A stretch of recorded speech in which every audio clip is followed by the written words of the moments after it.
Hello folks, welcome to the channel. If you wish to learn how to fix Windows script host errors in Appdata, the system cannot find the file specified, then watch this video for the solutions. The first solution is to run the sfc scan in command prompt. So we will search for command prompt here, right click on it and run as administrator. We will input the command sfc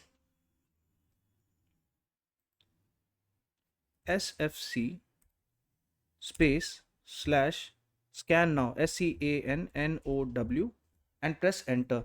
While we wait for the scan to finish, we will download a software, that is the Microsoft Safety Scanner. So we will search for Microsoft Safety Scanner and we will click on this link and we will download either the 32-bit or the 64-bit depending on the system.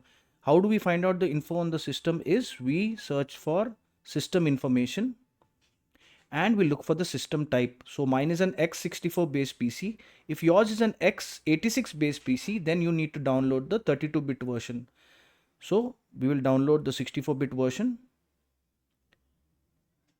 Since it takes time, I've already downloaded it. So let's open it. Click on yes.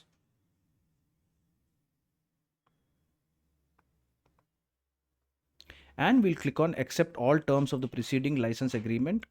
Next, and we will click on full scan and click on next, and it should run the scan. Now the third thing we need to do while that scan is running is we need to download another software. So we will look for system internal auto runs and we will click on this link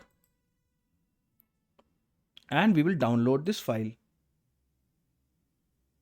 Now remember folks, don't open the file directly since this is a compressed file. We will click on this folder here to open the folder in which the file is and we will extract.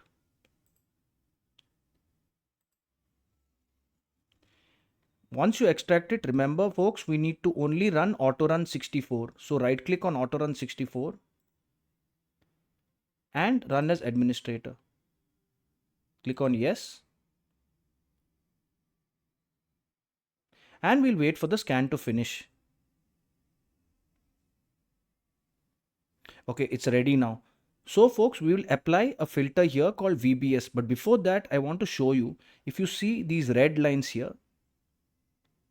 So after you apply the VBS filter, if you find any red lines after the filter, then you need to just right click on it and press delete. So let's apply the filter VBS and we see no red lines. That means the problem has been resolved and this error message should no longer show up. If this video helped you, then please subscribe to the channel and have a great day.